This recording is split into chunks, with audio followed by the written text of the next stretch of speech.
Mesdames et messieurs, bienvenue, vous suivez Face à Face. Je reprends encore une fois une émission avec le professeur Adolphe Voto. Avec lui, on va discuter sur des questions d'actualité.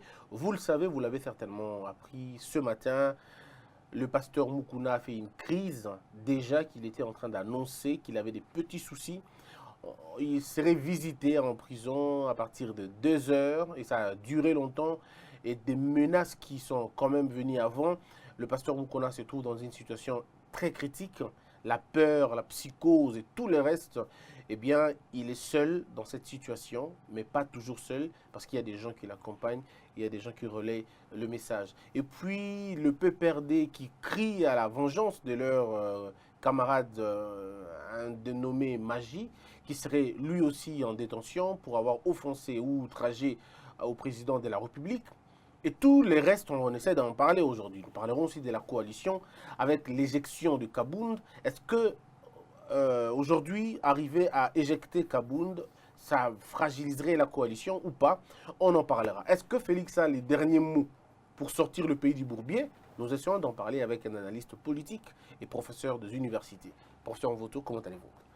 Bonjour Christian, ça va très bien. L'émission de la fois passée, il faut le dire que beaucoup de gens ont apprécié. Ils m'ont demandé de revenir encore avec vous sur d'autres questions d'actualité. Mais là, on est obligé de parler de Pascal Moukouna. Vous le connaissez, Pascal Moukouna, pasteur, ça fait plus de 30 ans qu'il est en République démocratique du Congo, pasteur.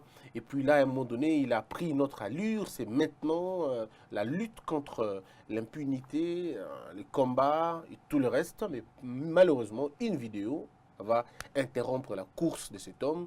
Il va se retrouver en prison et aujourd'hui, dans un centre hospitalier, il a fait une crise.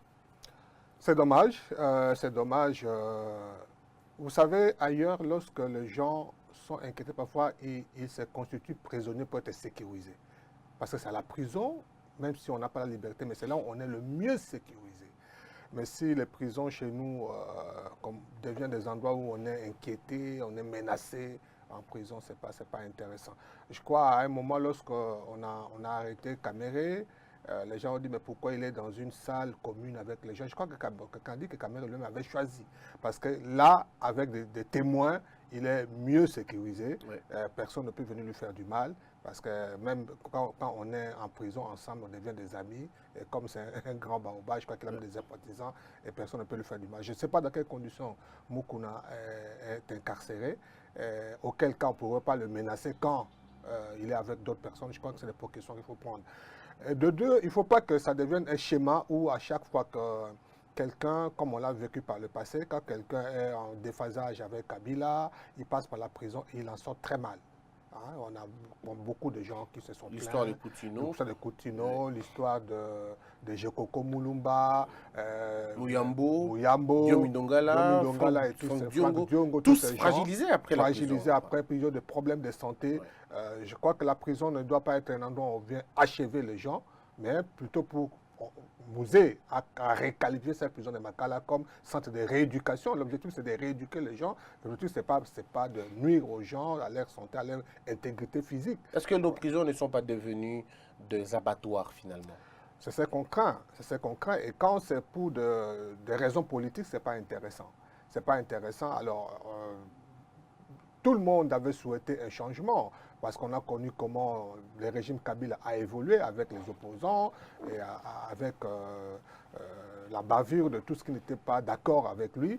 On espérait bien que ça change, mais si ça doit continuer, ce n'est pas intéressant. Je pense que le ministère de la Justice va prendre des précautions pour que les prisonniers soient sécurisés et surtout des prisonniers de taille comme ceux-là. Sinon, c'est Moukouna, même si tout le monde n'est pas d'accord avec lui, mais c'est quand même une personnalité, c'est un leader d'opinion. Et s'il lui arrivait malheur, et si c'est attribué à des négligences ou à certaines personnes qui veulent nuire à sa vie, parce qu'on a l'impression que dans ce pays, des gens ont chacun son prisonnier. Quand on pense à la situation de tous ceux qui ont été arrêtés dans le dossier de l'assassinat de Mouzé, qui sont encore là, et on ne nous dit pas qu'est-ce qu'ils deviennent, alors c'est très inquiétant. Alors, la question de la justice, il faudrait qu'on en parle un tout petit peu. Il se raconte aujourd'hui que nos prisons, et surtout en Afrique, on va dire dans un cas général, il y a des pratiques incendiaires, meurtrières même, que l'on inflige à des prisonniers qui ne plaisent pas au régime ou qui ne plaisent pas aux hommes forts. Parmi les pratiques, il y a des injonctions de substances toxiques.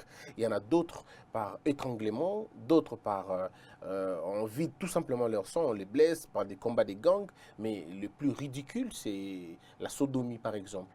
Est-ce que vous pensez que Mukuna ait peur de tout ça? Euh, je suis très malheureux pour parler de cet aspect des choses. Mais ça existe aussi partout dans le monde. Oui. Ces pratiques-là, soit par le fait que certains prisonniers... Parce que la prison, c'est un autre monde. Hein, je ne l'ai pas vécu, mais en tout cas, tel que Avec ses règles, voilà, avec ses ses règles, coutumes, on ne peut avec, pas changer beaucoup de choses voilà, là-bas. donc et des gens qu'on peut penser être rien ici dans la vie sociale, mais en prison, c'est des princes, c'est lui qui coordonne, c'est un ancien gangster, c'est lui qui fait la loi, il a la force physique, mais il se fait respecter. Et quand vous débarquez là-bas, vous devez être aux ordres. Il y en a qui ont des élans sexistes hors normes, mais il y en a aussi à qui on demande certains services pour régler des comptes à des personnes qu'on n'aime pas, qui sont en prison. Mais ça, c'est dommage. Comme je disais ici, beaucoup de gens qui sont sortis de prison pour des raisons politiques, ils en sont sortis très mal. Il y en a peut-être qui ne parlent pas, parce que c'est une question de dignité aussi, mais ça ne peut pas continuer comme ça. Ça ne peut pas continuer comme ça. Je crois que c'est la responsabilité du gouvernement de sécuriser les gens qui sont en prison. Sinon, ça devient très dangereux. Est-ce que vous pensez que Mukuna, il s'est fait ces images-là, il s'est construit une mauvaise suite? Est-ce qu'il ne se dit pas que ça peut m'arriver? Est-ce qu'il n'a pas été menacé? Est-ce qu'il n'a pas entendu toutes ces menaces-là contre lui? Non, mais c'est tout à fait normal. Mukuna sait qu'il a franchi le Rubicon, il a frappé un grand coup et il a des ennemis de taille maintenant. Il le sait, il est conscient. Quand on est en liberté, c'est différent. On peut prendre des précautions, on ne dort pas chez soi, on ne mange pas dans telle adresse, tout ça. Mais là, on est coincé. On peut te contraindre de manger quelque chose. Voilà, on est coincé, on peut vous avoir par le poison, on peut vous avoir par des menaces, voilà, tout peut arriver. Et ça, quelqu'un qui a, comme Mukuna, qui a de l'âge, quelqu'un qui a une haute opinion de soi, il faut le dire. Donc, quand tout cela lui arrive, il peut craquer. Et ça, c'est pas bon. Et aujourd'hui, si Mukuna craquait, les conséquences sont très graves. Les conséquences sont très graves. Même ceux qui ne s'intéressaient pas au dossier vont vraiment s'intéresser à ces dossiers-là. Et je crois que le ministre de la Justice a intérêt à sécuriser tout le monde, à garantir l'intégrité physique des prisonniers. Alors, je voudrais qu'on entre toujours dans l'affaire de la justice. Aujourd'hui, ça risque de devenir comme en 2010, 12, 13, lorsque le viol des mineurs était un fonds de commerce pour certaines familles ou une arme politique pour abattre certains opposants ou certains adversaires. Est-ce que le sextape n'est-il pas devenu une arme aussi pour détruire les opposants ou pour détruire ceux qui ne nous plaisent pas? Non, je ne pense pas. Je vous disais hier que il y a une chose, s'il y a une chose que le régime Kabila sait faire, c'est trouver des dossiers sur les gens. Tel que vous êtes là, je suis sûr qu'il y a des dossiers sur vous, même si vous n'êtes pas contre. Et le jour où votre discours ne plaira plus aux gens, on va sortir. Non, mais c'est en amont, il ne faut pas dire que le sextape, c'est une arme. Pourquoi sortir non, mais quand ça ne nous plaît pas? Non, mais il faut poser la question en amont, mais pourquoi vous faites des sextapes? Oui, mais... Donc, si vous mais on ne va pas quand même incriminer les faits privés. Non, le sextape est un fait privé. J'ai fait mon histoire avec ma copine, avec mon copain. Et puis après, vous allez utiliser ce copain-là ou cette copine-là après la rupture pour qu'il vous donne la vidéo. Ça devient compliqué. Pourquoi ils sont en possession de ces images-là? Bossembe, vous êtes engagé dans votre lutte, on vous sent, on vous voit venir, on connaît votre discours. Mais quand vous avez fait le choix de tenir ce discours-là, vous devez savoir que ça ne plaît pas tout le monde. Et vous devez être conséquent. Exactement. Donc vous ne devez pas avoir un discours acerbe qui s'attaque à tout le monde et avoir une vie légère, ça ne marche pas. Vous devez, non seulement pour votre sécurité, vous devez avoir du retenu dans vos fréquentations, dans vos relations, parce que vous savez que vous créez des ennemis lorsque vous parlez ainsi. Mais aussi, ne pas vous exposer. Donc, Mukuna a commis une grosse erreur. J'ai fait une tribune dernièrement. Je dis que Mukuna, c'est un pasteur, c'est un homme spirituel. Mais je crois qu'en prenant, parce que ce n'est pas venu du jour au lendemain, c'est depuis mi-2019 pratiquement que Mukuna a changé de discours. Mais quand il a résolu de changer de discours, il devait être conséquent en tant qu'un homme spirituel. Et il devait se préparer spirituellement d'abord. Parce qu'il faut dire aussi, entre nous, disons, Kabila, c'est pas un garçon de cœur. Et spirituellement, Kabila est très fort, ça, il faut le dire aussi. Comment ça, très fort spirituellement? Non, parce qu'il a fait 18 ans au pouvoir? Oui, mais vous ne pouvez pas diriger un pays comme celui-ci avec autant d'opposants sans être spirituellement fort. Ça, il faut se le reconnaître. Donc, Moukouna, à s'attaquer à Kabila, il devait savoir qu'il devait être correct avec son Dieu.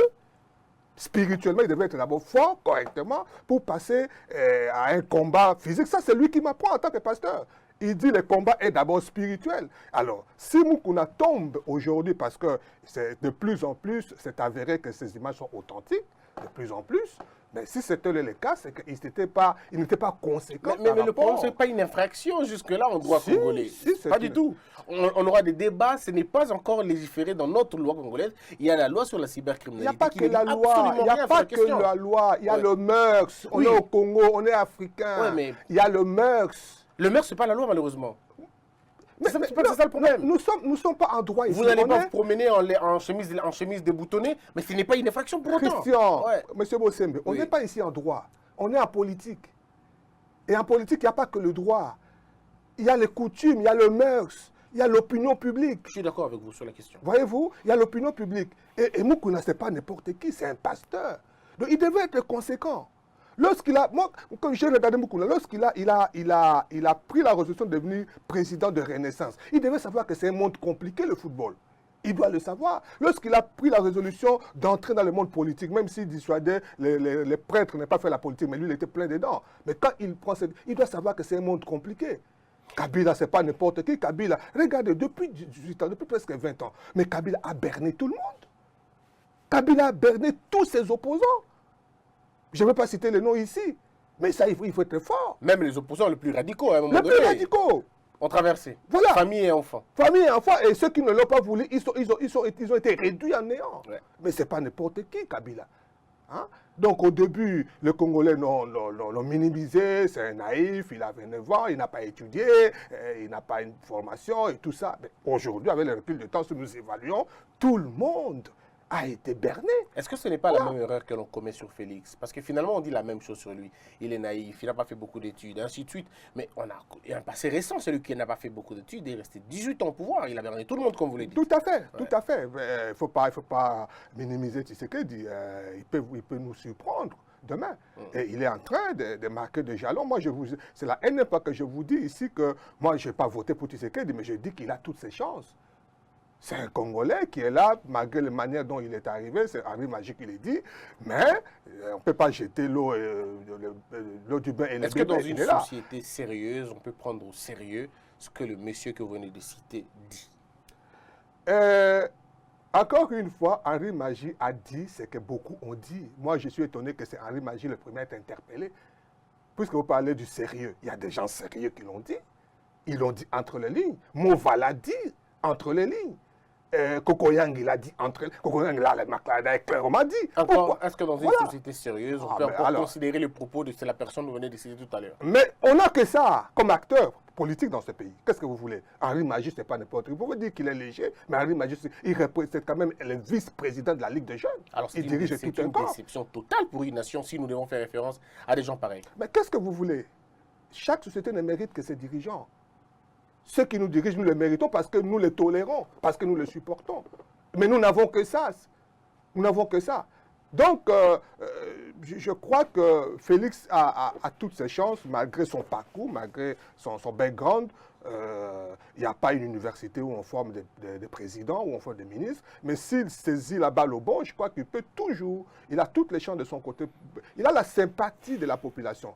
Même ceux qui n'ont pas voté pour lui vous disent, bon, qu'est-ce que vous voulez? Bon, 2023, c'est pas si loin, faisons avec. Et je crois qu'il peut, s'il manœuvre mieux, il peut toujours surprendre. Son grand obstacle, c'est son amitié avec Kabila. Son alliance avec Kabila. En revenant d'abord avec Moukouna, et puis on va terminer. Et si Moukouna mourait aujourd'hui? Non, je ne le souhaite pas. Ce n'est pas bon pour le Congo. Ce n'est pas bon pour le Congo. Peut-être, bon, si Moukouna mourait, ça ne va peut-être pas mettre le Congo en feu et en sang, mais est-il que ça va déjà mettre les gens très mal à l'aise? Et la personne mal placée dans tout ça, c'est Tshisekedi. c'est Tshisekedi. Pour qui Moukouna a eu de sympathie dernièrement, il dit il soutient le combat de Tshisekedi et moralement, les Kassaïens, tous ceux qui croient au combat de l'éveil patriotique penseront que Tshisekedi ne l'a pas protégé, même si Tshisekedi va se cacher derrière le droit, mais ça va mettre les gens très mal à l'aise. Et ça va créer encore une fois, parce qu'on pensait que la page était tournée et que maintenant on peut s'exprimer. Maintenant on peut dire ce qu'on pense, et si ça arrive à Moukouna, ça va encore nous rappeler, on va se dire encore une fois, Kabila est tout puissant. Kabila est tout puissant. Je ne sais pas qu'est-ce qui s'est passé dans l'arrestation d'Harry Magie, mais c'est comme si ces deux tableaux, Moukouna, proche de l'UDPS, proche de Tshisekedi, qui parle, qui s'attaque sans vergogne à Kabila, et comprend. Ça faisait longtemps que Henri Magie a parlé. Si c'est cette vidéo-là qui dérange, si ce sont les déclarations, il dit que, je crois, il y en a deux. Hein. Il y a une vidéo, il dit, si vous êtes garçon, dissolvez le Parlement. Hein. Il dit ça comme ça. Dedans, il disait dissoudrez. C'est ce qu'il disait. Ouais. Voilà. Si vous êtes vraiment un garçon, allez-y. Il n'y a pas eu de répondant. Et puis après, il revient encore plus fort pour dire, tu sais que c'est notre création. Voilà. Et ça date de plus d'un mois. On n'a pas réagi. Pourquoi avoir attendu seulement le lendemain de quand on arrête Moukouna qu'on rebondit? Ça ne regardit pas le régime Tshisekedi. Je crois que... Mais vous pensez vraiment que le régime Tshisekedi, disons, va vraiment passer son temps à aller voir un monsieur comme ça? Non, mais expliquez-moi. On a dit outrage au chef de l'État. Oui. Mais c'est arrivé quand? Avant-hier. Parce que les dernières images de Henri Magie que j'ai vues, c'est quand il entrait en grève de faim parce qu'il n'a pas du travail. Voilà quelqu'un qu'on prend au sérieux, qui veut prendre de Renaissance, qui mobilise des millions pour remplacer Moukouna et réhabiliter Renaissance, requinquer Renaissance, mais qui le jour au lendemain dit on ne me donne pas du travail, j'entre en grève de faim jusqu'au 17, malheureusement pour lui. Le 16, il a très faim, il ne supporte pas, il n'arrive même pas le 17. Le 16, il va chercher du pain à l'alimentation et on le prend. Mais pourquoi on le prend le 16? Ça fait 2-3 mois qu'il a parlé. Pourquoi on ne l'a pas pris en son temps là? Il y a des gens qui ont dit même des choses graves. Emmanuel Shadari a menacé l'État congolais. Sans citer les noms de quelqu'un. Hein? Il a menacé l'État congolais. Non, je parle de l'État congolais. Ouais. Il a dit, si on poursuit Youma, on va mettre... on va paralyser le pays. Paralyser. Ça veut dire quoi? Et personne n'a interpellé Emmanuel Shadari. Mais c'est grave. C'est grave. Je termine. On est dans un pays où on vit depuis près de 4 siècles d'insécurité. Et jusqu'à aujourd'hui, on est dans l'insécurité. Et un Congolais, un responsable de surcroît, candidat président de la République, leader d'un grand parti politique, qui entretient des ministres, des bérets rouges et des bérets verts, qui dit, si vous essayez, on va paralyser ce pays. Et personne ne lui pose de questions. Il va rendre compte à personne. Mais c'est grave. À qui la faute? Mais c'est l'État qui est faible. Alors, non, c'est l'appareil judiciaire qui a un problème. Je parle de l'État. Le procureur général près la cassation pourrait... On est dans un régime où le procureur demande qu'on lui apporte des preuves. Ah, c'est ça le plus grand problème. Le contraste, il est celui-là. Celui qui est chargé, qui est payé pour aller réprimer les infractions, les chercher, il demande qu'on apporte des preuves. Oui, moi cette affaire-là, c'est gravissime. Moi, je pouvais me constituer partie civile, moi, demander quel intérêt tu as là-dedans. Tu n'es pas politicien, tu n'es pas candidat, tu n'es pas... Pourquoi tu portes plainte contre Shadari? Mais c'est grave. Mais lui le dit, mais l'UNC l'a dit aussi. L'UNC l'a dit aussi, si vous continuez à embêter Cameroun fera la même chose. Les députés du Katanga ont fait la même chose. L'UDPS le fait. Kyungu, on fait cela. L'UDPS a fait quoi, vous dites? Non, les Wewadis, ils sont allés visiter Mamba, l'ont menacé chez lui à la maison. Et il dit, si vous touchez à Kabound comme premier vice-président, nous, on va rentrer dedans. Et ils n'attendent pas. Ils investissent tous les jours les palais du peuple. Mais vous comprenez, là, au moins, vous parlez d'un groupe d'individus. Si on parle des hommes, on parle des hommes identifiés. Aujourd'hui, si on demande aux gens d'identifier les eux, ça va être compliqué. On ne saura pas les identifier. Mais là, on parle des hommes qui s'identifient en chair et en os. Kabound l'a dit. Vous avez la mémoire. Kabound l'a dit il y a presque un mois. Il a même dit ça de façon la plus grave possible. Il dit, je ne sais pas, je paraphrase, que si on osait le toucher, ils vont... Comment il a dit ça? J'ai oublié encore. Moi, tout ce que je sais, qu'ils ont dit qu'ils vont briser l'alliance. Et les choses ne sont plus la même chose. Non, non, il a dit que si on le faisait partie, ça c'est pas à cette histoire ici, c'était déjà avant, il y a 2-3 mois, il a menacé que si on le faisait partie, les pays, voilà, ça ne marchera pas. D'accord, Il a dit. comme on n'a pas la précision des termes exactement, mais on peut considérer le fait que ça rentre dans des dérives. Malheureusement, sous l'ère de l'état de droit. Et ça fragilise un peu la situation. Parlons du PPRD qui demande, n'est-ce pas, la liberté sans condition et sans aucune forme de procès de leurs camarades. Mais est-ce que le problème n'est pas à l'interne? Parce qu'on a vu ce monsieur en train de faire son jeu sur Internet, en train de raconter qu'il avait été mal à l'aise, qu'on ne l'avait pas donné de l'emploi, que le pouvoir était pris dans le sang. Il va se contredire, lui qui disait que Kabila était le fabricateur de Félix Tshisekedi, et il était en train de pleurer le régime qui leur passait. Il dit non, le pouvoir, on l'a plus. Le petit pouvoir que l'on a, il faut le garder. Alors je me disais, mais oh là là, c'est quoi l'affaire? Ouais, mais bon, je ne sais pas s'il dire qu'il est sacrifié par son obédience politique, je ne pense pas. Je ne pense pas, je crois que... Moi, je crois plutôt à la thèse de coup sur coup, c'est-à-dire qu'on a mis à mal Mukuna, tout ça, et les proches de Tshisekedi se réveillent et disent mais il y a une magie qui a fait pire que ça, mais nous, on l'a laissé, pourquoi ils s'attaquent aux autres? Je ne dis pas que c'est le président, mais en tout cas, les gens du président. Mais il ne fait pas le poids par rapport à Mukuna, c'est le problème, en fait. Oui, mais... Je ne vois pas le lien, disons, je ne vois pas le rapport entre les deux. C'est ça l'erreur que les proches de Tshisekedi ont commise, cette affaire. Vous savez, vous êtes journaliste, vous savez, en matière de médias, parce que Henri Magie a parlé à travers le média, en matière de médias, lorsque quelqu'un vous a injurié par la presse ou bien vous a tenu de propos diffamatoires contre vous, et que ça passe, vous me laissez passer.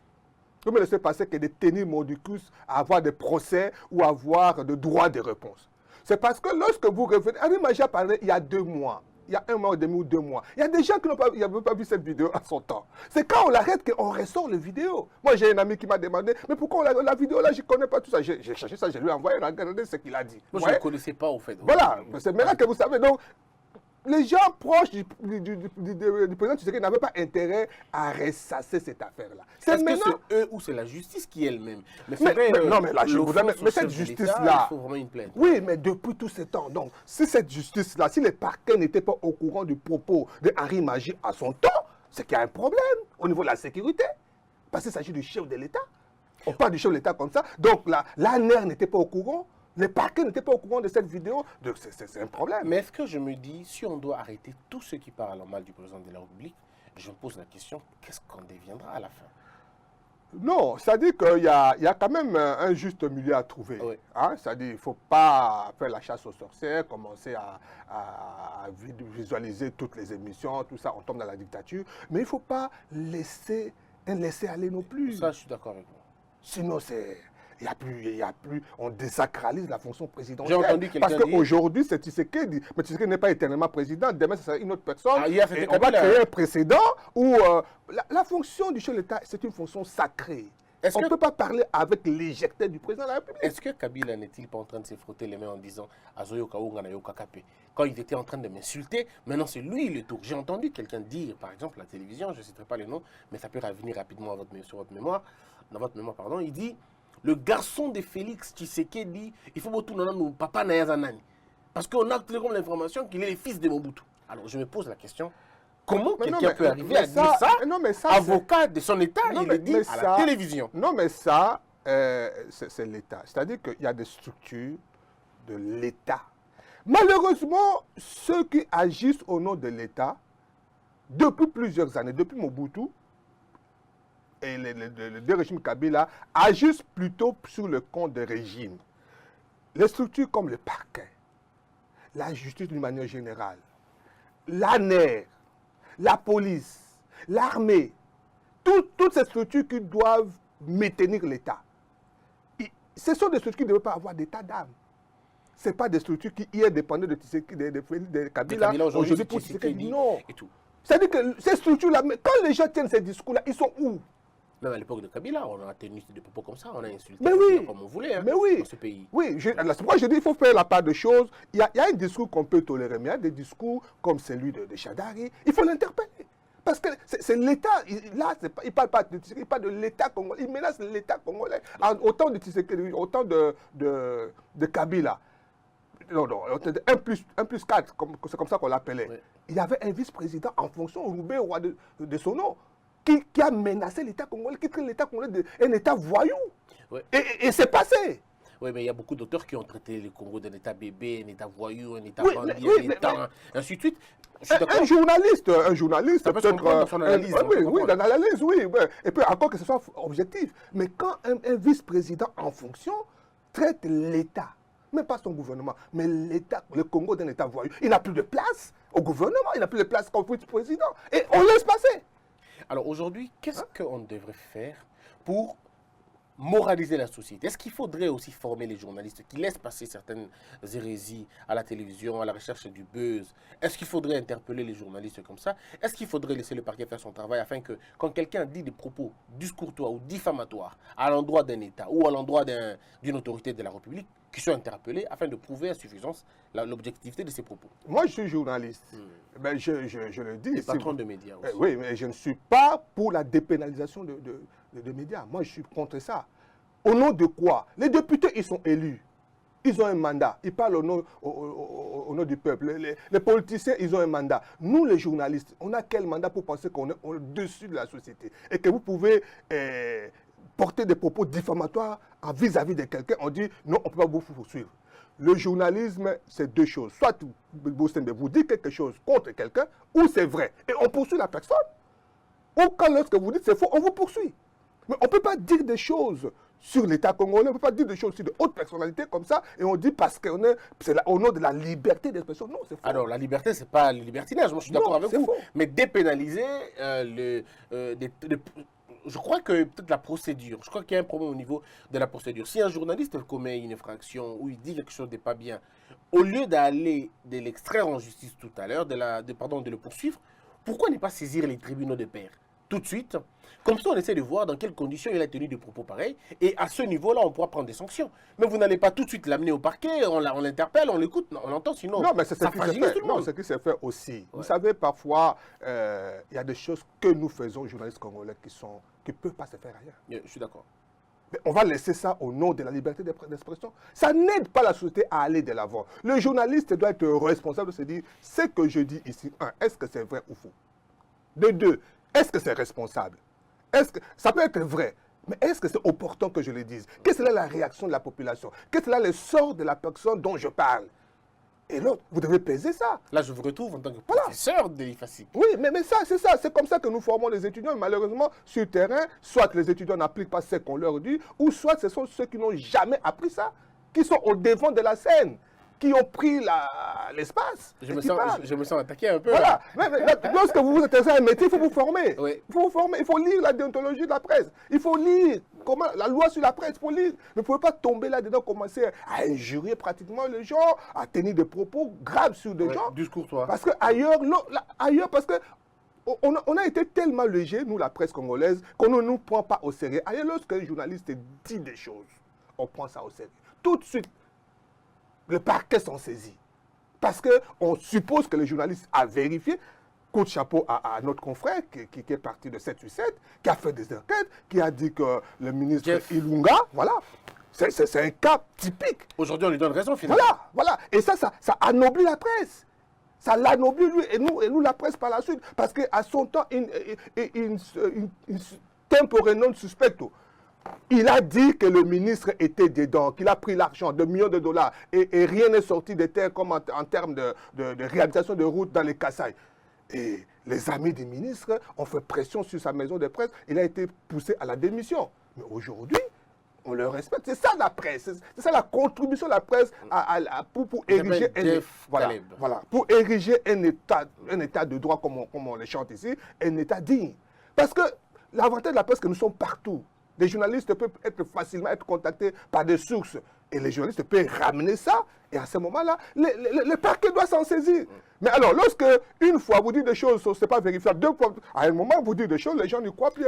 Est-ce qu'il est temps, par ricochet, il est temps de reconstruire, de refaire la presse congolaise? C'est important. C'est important, sinon, nous n'allons pas jouer notre rôle. Alors, très bien, on a fini les dossiers Mukuna, on est parti au niveau de la presse.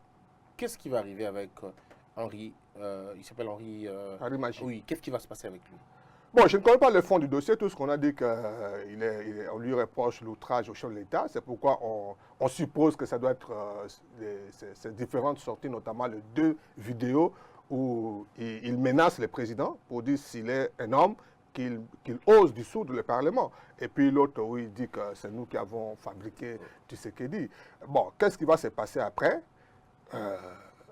Je disais que... Vous êtes d'abord d'accord que ces propos sont très graves? Non, mais c'est grave, c'est gravissime. Mais si on le replace dans le contexte où on peut injurer des responsables, on peut injurer le président, il n'est pas le premier. Malheureusement, c'est ça qui nuance un peu les choses. Parce que j'ai cité ici des gens qui ont tenu des propos pas très corrects vis-à-vis de Tshisekedi à l'époque, des gens de son obédience, notamment Henri Mova et Kokoyangi, oui, qui n'ont pas été inquiétés. Et Henri Mova est revenu après pour s'expliquer. C'était avant, c'était pendant la période électorale. Non, non, c'était après. C'était après, déjà. C'était après. Henri Magie le dit en lingala, en quinois, à des propos quinois, terre à terre, borna biso, biso notre fabricaille. Mais Kokoyangi l'a dit en français, en bon français. Et personne ne l'a interpellé. Il parle un bon français. Oui, mais il parle français. Voilà. Donc, il a dit en français. Okay. Et c'est peut-être parce qu'il a dit en français que le français n'est pas très... scandaleux. Hein. Scandaleux ça scandalise pas comme le quinois. Non, mais...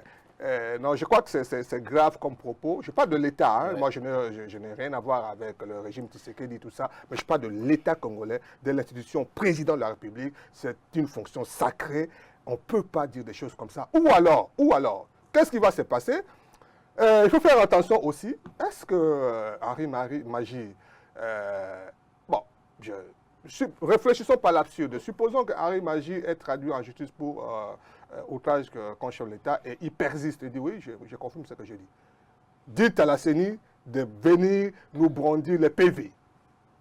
Ah, ça va se passer comment? Non, mais ça c'est une autre affaire.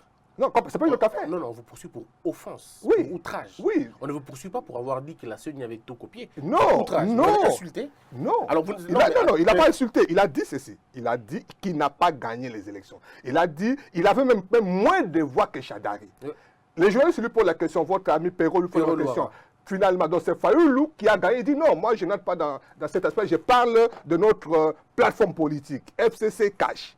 Et dans FCC Cash, c'est pas Tshisekedi qui avait plus de voix, c'est Chadari. Mais c'est à lui de prouver. C'est ça la loi. Mais, la loi dit simplement, notre procédure nous politiquement, dit, notre procédure nous dit, si vous accusez quelqu'un, amener des preuves. Moi, donc c'est à lui qui fera oui, on lui dira, bon d'accord, comme tu connais les voies, montre les voies. C'est à lui de voir maintenant comment ça sera dangereux pour lui. Christian Bossembe, oui. vous êtes juriste, moi je ne suis pas juriste. Je ne suis pas sur le terrain de droit. Je vois des conséquences politiques.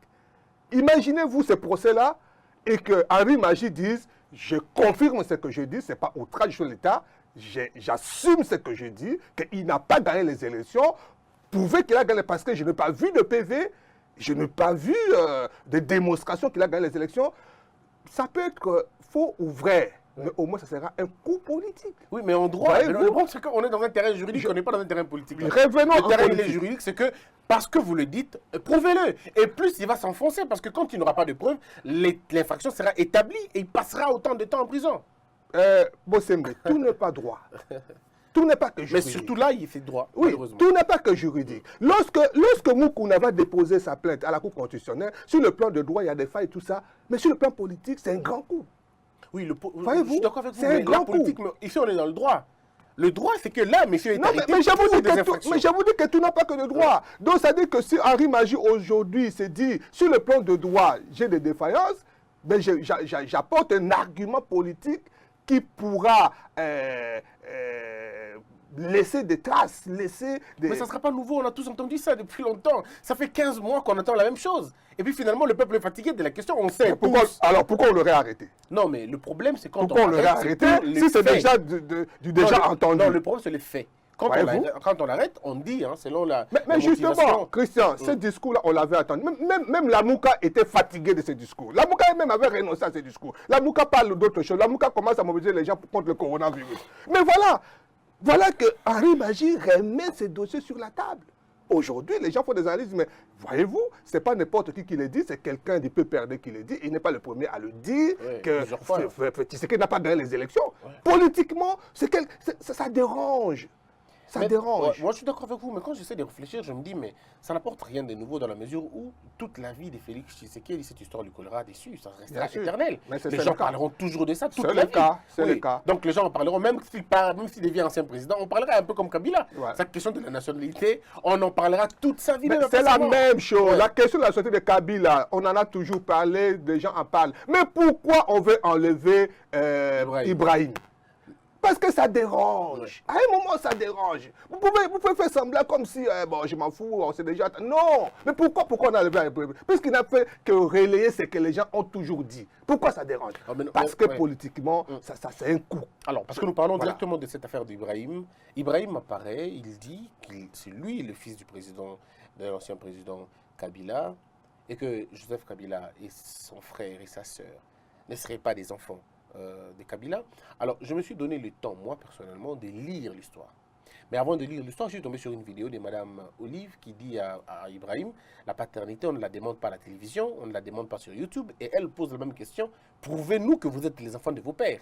Alors, je pose la question, est-ce que Madame Olive avait mesuré les propos? Sinon, le propos qu'elle a dit risque d'enfoncer, effectivement, davantage son propre mari, et on se pose la question. Alors, en même temps, Georges Mirindi sort un livre. Il dit, la mort de Kabila, c'est bien toi, ne nie pas. Voilà. Alors, et puis à un moment donné, je suis encore une autre vidéo de l'honorable Nyabirungu, Nyarugabo. Voilà. Il essaie d'expliquer les confidences que Laurent Désiré Kabila lui avait faites. Il dit, Laurent Désiré Kabila m'a dit que quand il était en train de se battre, un de ses meilleurs amis était tombé dans une guerre quelque part et qu'il lui aurait laissé des enfants, sans signifier exactement lesquels. Alors, il n'a pas cité les noms. Ses enfants sont siens. Alors, maintenant, il fait de ses enfants. Alors, on se pose la question. Toutes les vidéos, on en a parlé, on a vu Laurent Désiré Kabila, il le disait, mon fils. Quand il parlait de Joseph Kabila, il parlait de mon fils, de mon fils, de mon fils. Alors, il y a beaucoup Pierre Péan, Vincent Higueux. Tout le monde raconte la même histoire. Qu'est-ce que l'on retient finalement de ça? Non, ben, je n'ai pas à tirer des conclusions. Ce que vous n'avez pas dit, c'est que ceux qui soutiennent la thèse qu'il ne serait pas le fils de son père disent, lorsqu'on est père des jumeaux, tous les enfants disparaissent. Je ne sais pas si en Afrique c'est comme ça. Tata Mapassa. Voilà. On vous change de nom à cause de ces deux enfants seulement. Même si vous en avez 20, vous devenez Tata Mapassa. Chamboui, Tata Mapassa. Est-ce que c'est quand ça vient, quand les jumeaux viennent avant ou quand ils viennent après? Ou ça dépend? Qu'importe. Les jumeaux sont des enfants, nous disons en communication, c'est des émergences. C'est-à-dire, ils viennent vous requalifier. On oublie votre nom même. On oublie même votre prénom. On ne vous appelle plus Christian. Parce que mon père est père jumeau, mais on ne dit pas qu'il est père jumeau parce que nos jumeaux sont les cadets. Non, qu'importe. Alors, les gens autour de Kabila disent, nous, on n'a pas souvenir qu'on appelait Kabila Papa Mapassa. Ça, c'est une éducation aussi. Hein? Donc, ça engage ceux qui le disent. Donc, je crois que... Même dans la logique, quand il grandissait, quand il était au maquis, les gens qui l'ont connu disent qu'on n'a jamais appelé Kabila Papa Mapassa. Ils n'ont pas souvenir. Non, ceux qui soutiennent la thèse... Voilà, quand on est Papa Mapassa, les autres enfants, on les oublie. Les papas, ça vous donne leur nom. Et désormais, vous êtes constamment Mapassa, Papa Mapassa. Et les gens vous en appellent avec fierté, c'est ça l'Afrique. La fierté, Papa Mapassa, tout ça, quand on veut vous flatter. Autre chose, c'est que je crois qu'Olive Lembe, encore une fois, a commis un père. Mais lorsqu'elle dit, Christian, prouvez-moi que vous êtes le fils de votre père, il rejoint justement Ibrahim, qui est quand même l'ADN. La seule façon de prouver que je suis le fils de mon père, c'est passer par l'ADN. Je n'ai pas compris l'imprudence de Mme Olive. Voilà. Donc je crois que c'était une sortie inopportune. Qu'à cela ne tienne, je respecte le silence de Kabila lui-même.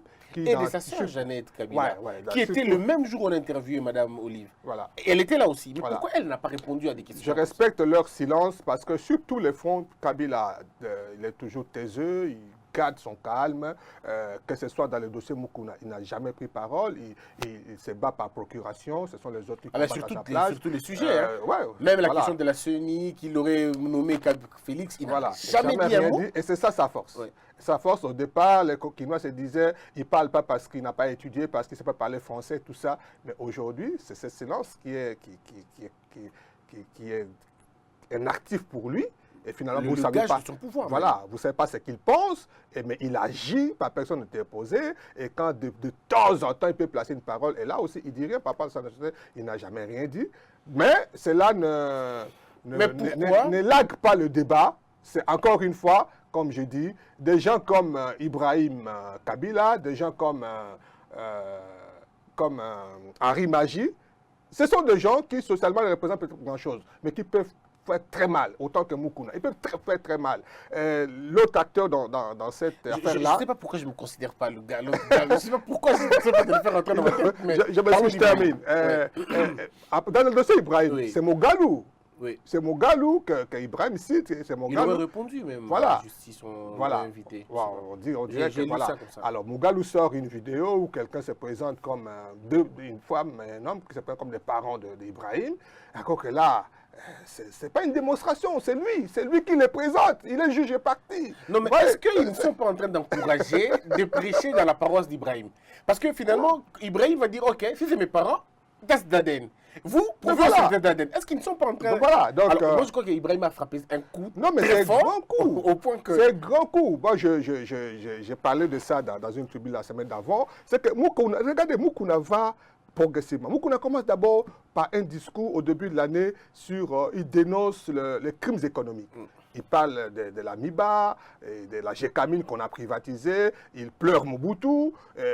On a intégré des Rwandais, c'est lui qui le dit, dans l'armée, qui ont pris le contrôle de l'armée. Il regrette Mobutu qui avait unifié le pays et tout. Et puis ça monte petit. Donc, il parle de l'économie, il va vers la sécurité, et puis il va plus loin. Il parle de la nationalité des Kabila. Ça devient grave. C'est à ce moment-là qu'on le prend. Oui.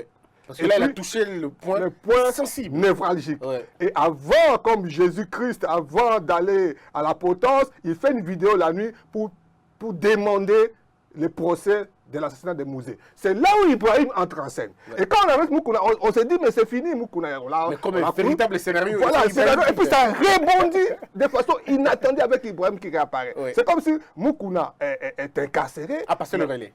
Il a passé les relais. Et même s'il est en prison, il continue. Donc maintenant, qu'est-ce qu'on va faire? On va quoi? Arrêter Ibrahim? Oui, mais parce que là, Ibrahim est allé loin. Ibrahim porte plainte contre M. Mogalou, qui serait invité. On ne sait pas s'il a répondu ou pas. Mais alors, on se pose la question, Ibrahim ne va pas par 4 chemins. Il dit une seule chose, test d'ADN ou rien.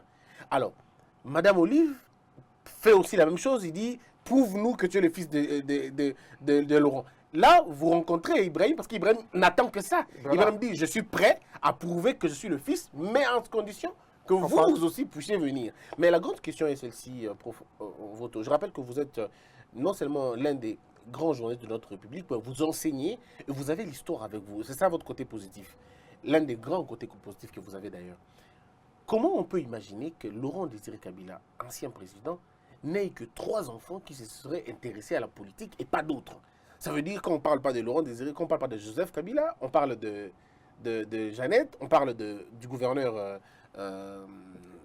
du Katanga. Du Katanga, non, de Katanganika. Katanganika, effectivement.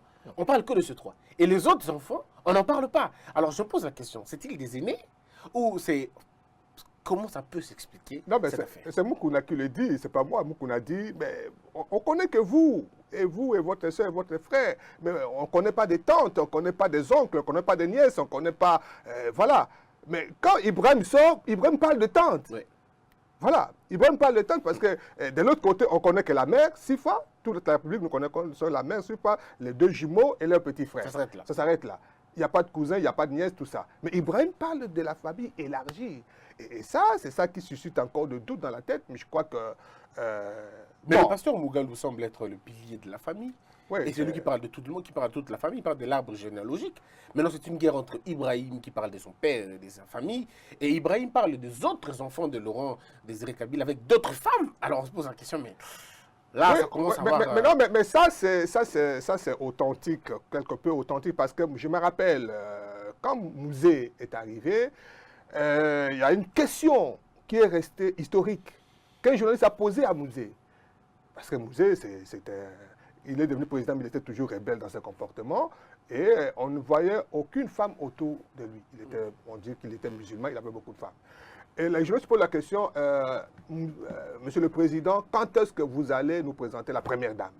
Et il dit, si ma femme est première dame, la vôtre, elle est la 40e. Donc, Mouzé ne voulait pas parler de sa famille. Il ne voulait pas parler de ses femmes et de ses enfants-là. Malheureusement pour nous. Et il nous a laissé dans un flou. Est-il que c'est vrai que dans certaines vidéos, dans certaines images, il a parlé de son fils, Joseph Kabila, qui était militaire, mais aussi, Nyaruga nous dit que quand il parle de fils, il en avait beaucoup. Il avait des fils biologiques, il avait aussi des fils adoptés pour lui. Tout cela était des enfants. C'est comme Brutus. Oui. Voilà, Brutus c'était le fils de César. Oui, alors, voilà, beaucoup de gens pensent que est-ce que Joseph Kabila aurait joué le rôle de Brutus auprès de César? Tout Coco-Filimi. Voilà, donc c'est le scénario copié-collé où c'est autre chose. Je respecte le silence de Joseph Kabila parce que ce sont des sujets assez délicats, très malaisés. Il revient aux autres comme Mugalu d'éclairer. Au lieu seulement de quelques vidéos, Mugalu peut écrire un livre pour nous éclaircir. Est-ce que ce livre sera authentique? Parce que quand on suit ceux du Katanga, il y a des vidéos qui circulent comme quoi c'est eux qui avaient donné les noms à ceux qui étaient venus. Voilà. Alors, les livres de M. Mugalu, est-ce qu'aura-t-il de la légitimité scientifique quand on sait qu'il y a des gens qui ne sont pas encore morts, malheureusement, qui disent que c'est nous qui avions donné les noms à ces gens-là, on les a vus venir. Voilà. Son nom, c'est Kanambe, Hippolyte, son fils, son père serait Kanambe aussi, et qui paraîtrait même que l'honorable Jeannette serait née dans un autre endroit que l'autre jumeau, Joseph Kabila, et qu'il serait né différemment, avec des années... alors, mais il y a beaucoup de... Non, mais il y a un autre acteur, et non le moindre, c'est Baba Kyungu, qui à l'époque, lorsqu'il se désolidarise de Kabila, hein, à la foulée, quand il rejoint Katumbi, à l'époque, il a tenu un discours pour dire, mais Kabila, on lui a tout donné. Nous lui avons donné un nom.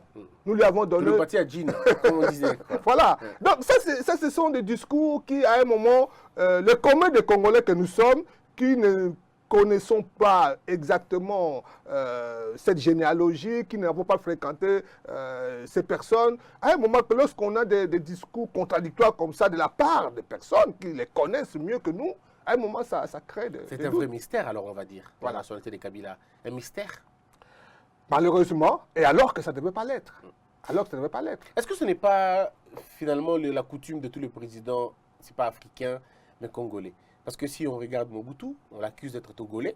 On dit que ce n'est pas quelqu'un des Agoma, c'est quelqu'un du Togo. Son père serait venu de là. Il y a même des gens qui tiennent mort du cul, c'est expliquer ça. Même à trouver des explications logiques sur la question. Que son père était un monsieur qui était dans le bateau et qui ferait togolais. Mais bon, il est arrivé ici, il était époux à Mamaye ou quelque chose comme ça. On raconte. Est-ce qu'on n'est pas en train de dire la même chose au Gabon maintenant? Le fils Bongo serait un Nigérian. Sa mère n'a jamais mis au monde. C'est faux, c'est une fausseté qu'on raconte. Et que Yassingbe était un enfant d'un autre lit. Bref. Est-ce que ce n'est pas finalement ça la coutume en Afrique où tous les présidents ne sont pas des Congolais, disons ne sont pas des nationaux, ils seraient venus d'ailleurs? Bon, la coutume, les cas sont nombreux, hein, même dans notre dédication, on dit qu'il est zaïrois. Hein, donc, Théodore Nguema, il serait de l'autre côté. Savimbi était un Quinois, tout ça. D'ailleurs, même le président, l'actuel président, comment il s'appelle encore en Angola? Le général. Oui, on dit qu'il est congolais, il est katangais. Et qu'il arrive là-bas, on l'appelle Jean Laurent. C'est Jean Laurent, mais bon, comme c'est là-bas, on dit Lorenzo, tout ça, mais c'est Jean Laurent qui serait un Katangais et tout. Et puis, on illustre ça avec un match de football qui aurait opposé une équipe angolaise et une équipe congolaise. Et les Quinois au stade criaient Tobetibino, Tobotolibino, quelque chose comme ça. Voilà. Non, bon, moi je ne dirais pas que c'est la coutume, mais c'est vrai peut-être que... Est-il que le destin des personnes, des enfants, surtout plus les garçons, puisque c'est eux qui émergent comme hommes d'État, comme hommes de guerre et tout ça. C'est le destin de personnes qui ont eu un parcours difficile.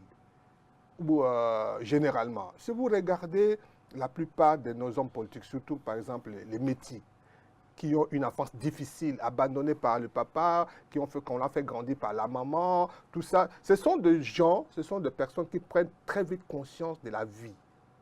Très trop, parce qu'ils sentent que mon parcours... Vous savez, quand vous grandissez dans une famille normale, papa, maman sont là, avec les autres frères, vous grandissez normalement, parfois on devient naïf. On croit que... Il y a beaucoup de paresse, voilà, beaucoup de responsabilités, vous n'êtes pas rassuré. Beaucoup de ces gens qui ont eu une enfance difficile, ils prennent conscience très tôt, ils se battent pour la vie et ils finissent par émerger. Je ne dis pas que tout ce qu'on raconte, c'est vrai, mais d'une manière générale, c'est un peu ça. J'ai rencontré même un parent qui m'a dit, un monsieur Friguet qui m'a dit, j'aime pas associer les autres enfants à mes enfants parce que ce sont ces enfants-là qui réussissent. Il peut peut-être avoir raison, qui sait. Et c'est cynique. C'est très cynique, mais il peut peut-être avoir raison. Mais aujourd'hui, peut-être un constat aussi. Pourquoi l'Afrique, disons pourquoi, parce que si je dis l'Afrique, je serais buté par, il y a un exemple de Laurent Gbagbo qui était un professeur, mais je parle du Congo.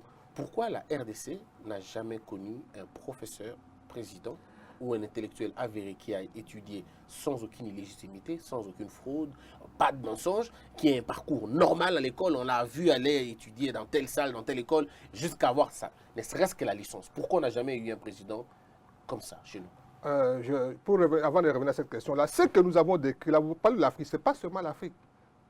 C'est l'Occident aussi. Oui. Si vous grattez les parcours de gens comme les Sarkozy, c'est des parvenus. Oui. Hein, même aux États-Unis, aujourd'hui, Obama, tout ça. Donc, c'est des choses comme ça qui arrivent. Hein. Donc, pour dire que même le destin... Avec Valls, voilà, le destin... Même Macron, c'est atypique. Donc, le destin donne la chance à tout le monde. C'est comme ça que je conclue. Le destin donne la chance à tout le monde. Ce n'est pas seulement ceux qui ont un parcours normal, famille stable, les études classiques et tout ça qui réussissent. La vie est empirique, donc voilà, c'est comme ça. Comme ça. Alors, pour revenir au prototype de président congolais, c'est parce que ce prototype que tu décris là ne remplit pas les critères. Selon l'Occident qui a encore la même mise sur le Congo, et sur le pays d'Afrique d'une manière générale, lorsque vous avez un parcours élogieux, bonnes études, une bonne formation, une bonne expérience et bon parcours, vous n'êtes pas qualifié pour être président. Vous n'êtes pas bon pour être président. Non, parce que vous êtes dangereux. Vous êtes dangereux. Vous pouvez vous rebeller à tout moment. Vous vous rebeller à tout moment, vous faites prendre conscience à votre population et par conséquent, vous remettez en question les schémas établis. Voilà. Depuis toujours, ceux qui ont eu un discours aussi nationaliste, ils n'ont pas eu de chance pour diriger ces pays normalement. Lumumba. Sankara et les autres. Je parle du Congo. Ah, d'accord. Lumumba. Mobutu a joué le jeu comme Mouzé. Mobutu, il est rentré de travers, recruté à la CIA, et puis on l'a recruté pour remplacer Lumumba. Mais à un moment, parce que Mobutu, c'est aussi un enfant de la colonisation. Il a toutes les traces de la colonisation comme Lumumba.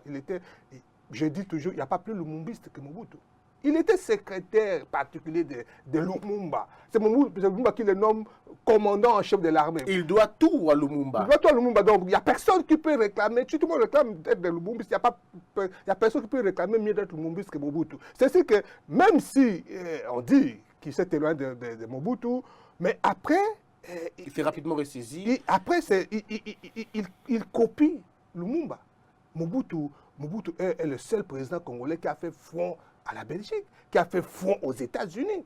Jusqu'aujourd'hui, personne ne l'a essayé. Mouzé, quand il vient, quand il est collabo, tout ça, ça va. Mais quand il redevient nationaliste, il commence à contester les États-Unis. C'est un discours qui ne marche pas. Ça ne marche pas. Les gens comme les Bemba, des indiscrétions j'ai apprises, à l'époque, Swing, Bemba arrive, Swing a une discussion avec Bemba, vice-président chargé de l'économie. Ils parlent du Congo. Swing rentre à la MONUSCO. Il dit, j'ai rencontré le président Bemba, je ne le connaissais pas. J'ai discuté avec lui. Non, mais c'est un monsieur. Ce monsieur a une maîtrise du Congo. Il y a des Congolais comme ça. Non, il m'a épaté.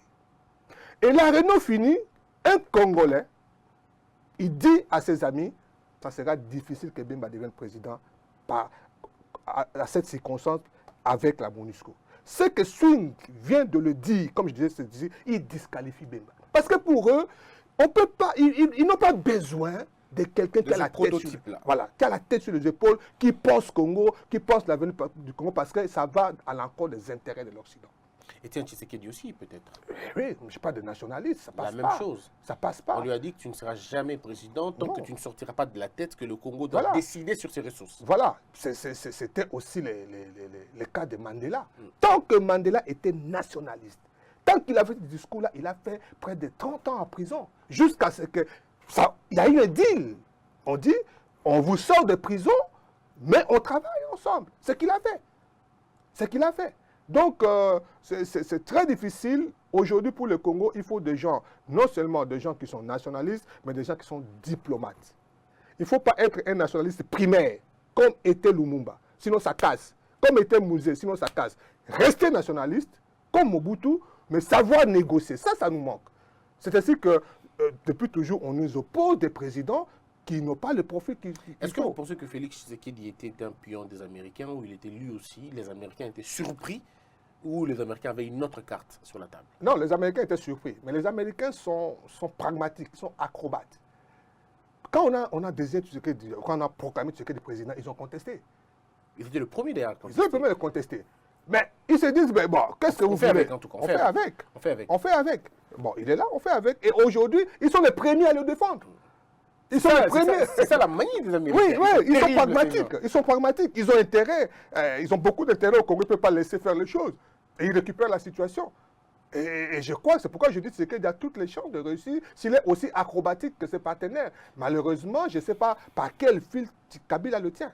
On va terminer justement par là, parce qu'on a fait 55 minutes. C'était beau la conversation, c'était très beau, je veux dire, l'échange. Moi, j'ai beaucoup aimé et j'apprends beaucoup d'ailleurs. Alors, on va terminer ce débat avec la phrase que vous venez de dire tout à l'heure. Félix Tshisekedi, quel type d'accord a-t-il signé avec Kabila pour que le peuple congolais, sinon une partie, estime qu'il est tenu par quelque chose de beaucoup plus fort que lui? Je ne saurais pas le dire. Mais je constate que c'est tout le monde qui le dit. Mukuna l'a dit. La base de l'UDPS le dit. Tout le monde conteste cet accord-là. Nous avons vécu ce processus-là. Il y a eu en réalité deux accords. Il y a eu un accord entre Tshisekedi et Kabila. Et puis, après, on a formalisé ça, vous vous rappelez, à l'hôtel Pullman, entre FCC et Cash. Les accords FCC et Cash sont venus après. Mais il y a eu des accords entre Tshisekedi et Kabila. Et lorsque vous suivez les discours de Tshisekedi, l'opposant Tshisekedi, les discours sur la place triomphale, les discours avant et les discours aujourd'hui, c'est le jour et la nuit. On s'est dit, et alors que toute la démarche de l'UDPS, toute la démarche de la Mouka, à l'époque, c'était se débarrasser de Kabila. Et Tshisekedi arrivé, on s'est dit, bon, même si ce n'est pas Fayoulou qu'on attendait, mais de toutes les fois, c'est toujours l'opposition. Oui. Et il peut toujours jouer cette carte. Mais on ne voit pourquoi pas. ça ne marche pas? Ben, les accords sont les accords. Il faut faire attention aux accords. Mais quel type d'accord qui finalement supplante? Non, la je ne vision? sais pas. C'est tout ce que je dis. Je n'ai pas de principe. La parole, nous, les humains, nous sommes engagés par la parole. Quelqu'un a dit, regardez ce qui se passe avec Kamere. Je ne sais pas pourquoi, à Genève, les gens de la Mouka ont concocté cet accord-là pour dire, entre autres dispositions, c'est lui qui va se déroger à cet accord, appelle l'opprobre sur lui et met fin à sa carrière politique. Mais ils ne disent pas par quel mécanisme. Voyez-vous, ils ne disent pas par quel mécanisme cette personne aura l'opprobre. L'opprobre, c'est encore ambigu. Hein. On ne Ouais. sait pas exactement de quelle manière sera l'opprobre, c'est métaphysique. Oui. L'opprobre, personne ne Tout ce décide qu'on de sait, c'est ça. métaphysique. C'est la superstition, on ne sait pas comment ça se Mais passe. mettre fin à sa carrière politique, mais par quel mécanisme? L'accord ne le dit pas. Mais si on voit ce qui arrive à Kamere aujourd'hui, on se dit, n'est-ce pas les retombées des engagements qu'il a pris? Et peut-être que si Tshisekedi est conscient de ce genre de choses, c'est vrai qu'il y a eu Genève, mais il va encore à Genève, on va dire qu'il est traître. Avec Kamere et Nairobi, on va dire qu'il est traître. Il faut dire qu'on dise encore avec Kabila qu'il est traître, finalement. Il va porter l'étiquette de traître toute sa vie. Ce n'est pas facile. Je crois que... Mais là, ce n'est pas très facile comme argument. Est-ce que traître, dans quelles conditions? Est-ce que lorsque vous avez fait des accords sur des principes et que les principes sont brisés d'eux-mêmes, alors vous êtes déliés, vous êtes déliés. Non, quels principes sont brisés du avec moment Kabila? où il y a dol, du moment où il y a fraude, du moment où il n'y a plus la clarté dans l'accord, Non, vous êtes disculpé. Non, avec Kamere, oui, il y a des indices qu'on n'a pas respecté les accords. Oui. Oui, mais avec Kabila, quel principe d'accord que Kabila n'a pas respecté? Refuser, par exemple, je ne sais pas les accords qu'ils ont, moi je ne sais pas les accords qu'ils ont. Et si ça Mais fait partie des accords? je me pose la question. Ouais. Toutes ces sorties médiatiques, pensez-vous vraiment que ça fait partie de l'accord? Sortie médiatique de Paralyser l'État. Non, mais c'est Parce pas, que- c'est pas Kabila. Les Ouais. sorties médiatiques de Kabila n'a jamais parlé. Alors, Et mais d'ailleurs, l'accord a été fait entre qui et d'ailleurs, moi je dis, si je fais des accords entre Kabila et Tshisekedi. Mais on parle des choses qu'on ne connaît pas. Oui, On mais connaît c'est pas cet la nature accord-là des qui nous accords. gère. Mais C'est cet accord-là qui nous gère. Mais- C'est l'accord entre Kabila et Tshisekedi qui a généré l'accord entre FCC et CACH. Un accord dont on ne saura jamais la nature. C'est cet accord-là qui a produit le président. C'est cet accord-là qui a produit les institutions. Oui, mais c'est ce qu'on dit, mais on ne connaît jamais. Alors comment nous, intellectuels, on va se mettre à parler, en fait, je n'aime pas dire nous, intellectuels, sinon ça ressemble à l'autre. Comment nous pouvons aujourd'hui parler de ce qu'on ne connaît pas, de ce qu'on n'a jamais vu, Mais malheureusement. à l'époque, on a demandé qu'on produise cet accord. Ouais. Personne n'en a sorti cet accord. Ouais, parce que ça n'existe pas, justement. Non, mais c'est-à-dire les accords, ce n'est pas seulement les écrits, ça peut être aussi verbal. Alors, mais si c'est l'accord verbal, Ça peut être aussi verbal. comment on le saura? Voilà, ça peut être aussi verbal. Mais ça les lie, même si c'est verbal, ça les lie. Et avoir le comportement du Tshisekedi, il est encore lié aux accords. Lié. Parce qu'on ne peut pas comprendre, nous on est au Congo, on connaît ce pays, comment ça fonctionne, on connaît la relation du Congo avec les États-Unis, on connaît les intérêts des États-Unis, du moins l'attention que les États-Unis ont vis-à-vis du Congo, on connaît le poids des États-Unis, on ne comprend pas que si les États-Unis soutiennent Kabila, il ne se le cache pas, Cohen le dit clairement, qu'il faut que Tshisekedi s'éloigne de Kabila. Mais on ne le voit pas venir. On disait même c'est s'émancipe. Et là, Cohen a tweeté sur la question de Mukuna en disant que c'était une parodie de justice et que Tshisekedi devrait corriger cela. Voilà. Alors je me dis, mais quand Cohen choisit des termes comme ça, Voilà. c'est qu'il sait ce qu'il est en train de dire. Donc, et jusque-là, bon, voyons voir. Peut-être que Tshisekedi a ses méthodes. Donnons-lui toutes ses chances. 15 mois après, est-ce qu'on peut toujours continuer à croire qu'il peut toujours s'en sortir? A-t-il une carte que nous ne connaissons pas, que nous ne maîtrisons pas, qu'il le sortira au moment opportun? Peut-être, il a promis à plusieurs reprises. Hein, bec rouge, tout ça, déboulonnage, c'est lui qui l'a dit. Même s'il n'a pas encore exécuté, Mais la dernière phrase... supposons qu'il va l'exécuter. Ça, je le dis comme ça, mais bon, je ne dirai pas plus. Dans une des réunions des ministres, il a promis aux députés, disons aux ministres du FCC, qu'il serait prêt à taper, mais il ne dira pas de la manière. Il dit, je suis prêt à frapper, mais je ne vous dirai pas la manière dont je vais frapper. On continue à... Alors, continuons à croire. Voilà, donc il a parlé du bec rouge, il a même menacé de dissoudre le Parlement, il a parlé du déboulonnage. Et là, maintenant, il parle de la manière qui serait ambiguë. Faisons-lui confiance. Il s'agit d'abord de son avenir politique avant l'avenir du Congo. Très bien. Alors, on termine avec la question de Bathilou Kouébo. Est-ce que Bathilou Kouébo est un test de l'état de droit de notre République? Parce que le dédoublement des partis politiques, c'était finalement un apanage du pouvoir passé. On dédoublé tous les partis. Le MLC a été dédoublé. Je suis même étonné que l'UDPS a été dédoublé en ce moment-là. Et maintenant, là, aujourd'hui, à l'époque de Fachi, le parti de Bathilou Kouébo est dédoublé. Alors, ceux qui font des courtes réflexions disent, mais non, il faut laisser Bathilou Kouébo boire son propre verre, il a été dans ça, il doit subir. Alors, nous qui pensons que la justice n'a pas d'état d'âme, il faudrait restaurer la justice, on s'est dit, pourquoi ne pas lui remettre ce monsieur dans ses droits? Mais maintenant, là, on entend, je ne sais pas si c'est encore vrai ou confirmé, que M. Bathilou Kouébo était, je dirais, rétabli dans ce droit. Alors, la grande question, est-ce que Félix Tshisekedi utilisera cet aspect de choses pour pêcher Bahati, comme il est en train de perdre, entre guillemets, comme les gens disent, il est en train de perdre Kamere, récupérer Bathilou Kouébo, lui donnera peut-être encore de l'épaisseur politique, vous le pensez? Non, ça serait comme ça, mais on n'en est pas encore là. Moi, je n'ai pas l'information que l'FCC... L'AFDC El Bahati a récupéré ses députés. Je n'ai pas cette information-là. Je sais que le dossier est à la Cour constitutionnelle. Mais tout dépend de Tshisekedi, ce qu'il veut. Ce n'est pas un secret. Hein. Hier, Kabila avait la même mise sur les institutions, sur la justice, tout ça. Est-ce que Tshisekedi veut ça? Il peut toujours peser pour que Bahati soit réhabilité, ce qui constituerait une seconde carte pour lui. Parce que je dis toujours... On parle de la dissolution du Parlement. Je dis, tu sais qu'il n'a même pas besoin de dissoudre le Parlement pour changer les choses. Juste requalifier la majorité. C'est requalifier la majorité. Donc si aujourd'hui Bahati a tous ses députés, plus tous les députés de CACH, bon, même si aujourd'hui le CACH est secoué, si vous prenez ça, mais au déjà niveau du FCC... Oui, déjà avec le député de Bahati et l'UDP, ça peut déjà faire quelque chose. Voilà. Il y a quelques frustrés du FCC qu'on peut récupérer.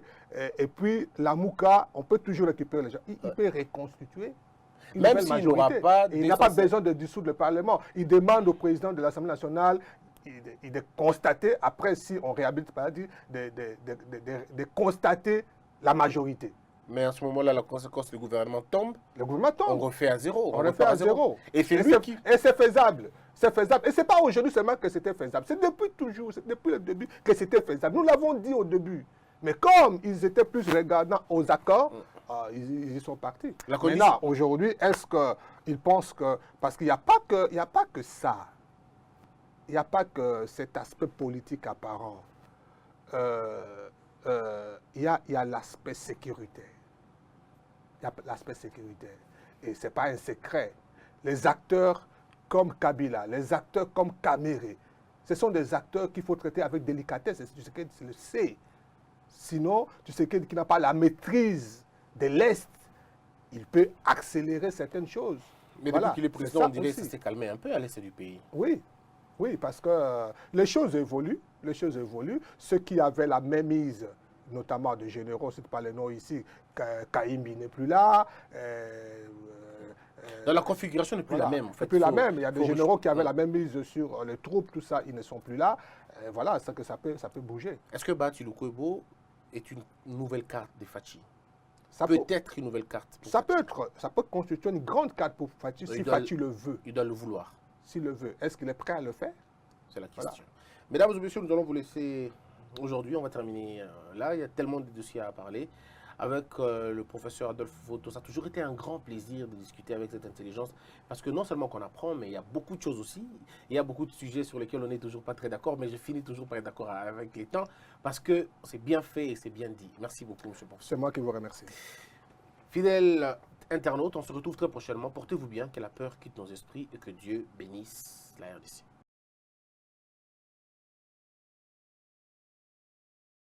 Debout, Congolais, unis par